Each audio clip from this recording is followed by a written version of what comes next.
दिवाली का पर्व आते ही चारों ओर रोशनी, दीपमालाएं, मिठाइयों की खुशबू और उत्साह छा जाता है। लेकिन असली दिवाली वो है जो हमारे भीतर मनाई जाती है। जैसे भगवान श्रीराम ने रावण के 10 सिर काटे थे, वैसे ही हम सब के भीतर भी एक रावण बैठा है। 10 सिरों वाला अहंकार, क्रोध, लालच, नशा, द्वेष, कपट, ईर्ष्या, बुरी आदतें और स्वार्थ। ये अंदर बैठा रावण हमें बार बार बहकाता है। एक सिगरेट और पी लो। थोड़ा झूठ बोलने में क्या जाता है? गुस्सा दिखाए बिना काम नहीं होगा। लेकिन जब हम इन आवाज़ों को सुनते हैं, हमारे भीतर का दीपक बुझने लगता है। इस दिवाली बाहरी नहीं, अपने भीतर के रावण को हराने का संकल्प लो। दिवाली की कथाओं से प्रेरणा।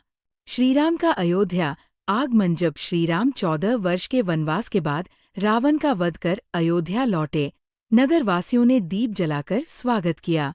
यह दीपक सिर्फ अयोध्या की गलियों में ही नहीं, बल्कि उनके हृदयों में भी जले, क्योंकि जहाँ सत्य जीतता है, वहाँ से अंधकार मिट जाता है। इसी तरह जब हम झूठ, नशा, बुरे व्यवहार या स्वार्थ जैसी बुराइयों का त्याग करते हैं, तो हमारे जीवन में भी अयोध्या जैसी उज्ज्वलता लौट आती है। भगवान कृष्ण और नरकासुर का अंत। दिवाली से पहले नरक चतुर्दशी पर भगवान कृष्ण ने असुर नरकासुर का वध किया और कैद की हुई स्त्रियों को मुक्त किया। ये घटना हमें बताती है, जब हम अपने भीतर के नरकासुर जैसे नशे, लालच और असंवेदनशीलता को समाप्त करते हैं, तब हम भी आज़ाद हो जाते हैं। हर बार जब हम कोई बुरी आदत छोड़ते हैं, हम अपने जीवन में कृष्ण की विजय दोहराते हैं। माँ लक्ष्मी का प्रकट होना। समुद्र मंथन से माँ लक्ष्मी का प्राकट्य इसी दिवाली के दिन हुआ था। लेकिन लक्ष्मी वहीं ठहरती है जहाँ स्वच्छता, सत्य और सदाचार होता है।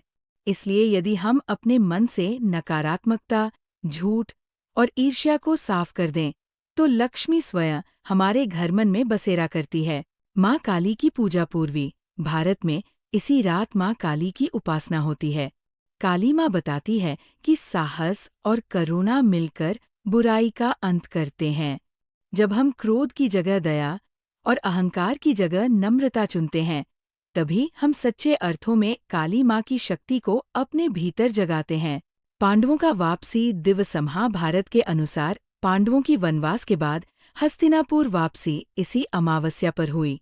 ये घटना सिखाती है कि भले हम गलतियां करें, सच्चाई के मार्ग पर लौटना कभी देर नहीं होता। दिवाली हमेशा नए आरंभ का प्रतीक है। गोवर्धन पूजा। अगले दिन गोवर्धन पूजा में भगवान कृष्ण ने संदेश दिया कि ईश्वर सदा उनकी रक्षा करते हैं जो सत्य और भक्ति का मार्ग अपनाते हैं। जब जीवन में प्रलोभन या अन्याय के तूफान उठें, तो अपनी आस्था को गोवर्धन बना लो, वही तुम्हारा आसरा बनेगा। असली दीपावली। इस बार की दिवाली में केवल घर ही नहीं, मन भी साफ करें। एक बुरी आदत को त्यागें, किसी से कटु वाणी न बोलें, हर दिन एक अच्छाई का काम करें, स्वार्थ की जगह सेवा रखें और लालच की जगह कृतज्ञता। जब अंतिम दीप जलता है और आसमान रोशनी से भर जाता है, तो ऐसा महसूस हो कि हमारे भीतर का अंधकार भी मिट गया है।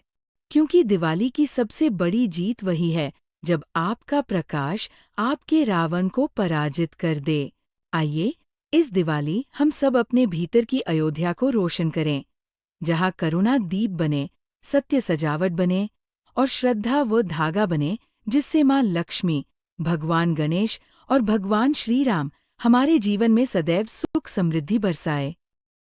तो यह वीडियो अंतर्राष्ट्रीय अग्रसेन कुटुंब द्वारा प्रकाशित किया जा रहा है। वीडियो देखने के लिए धन्यवाद। अंतर्राष्ट्रीय अग्रसेन कुटुंब से जुड़ने के लिए हमें फॉलो करें। धन्यवाद।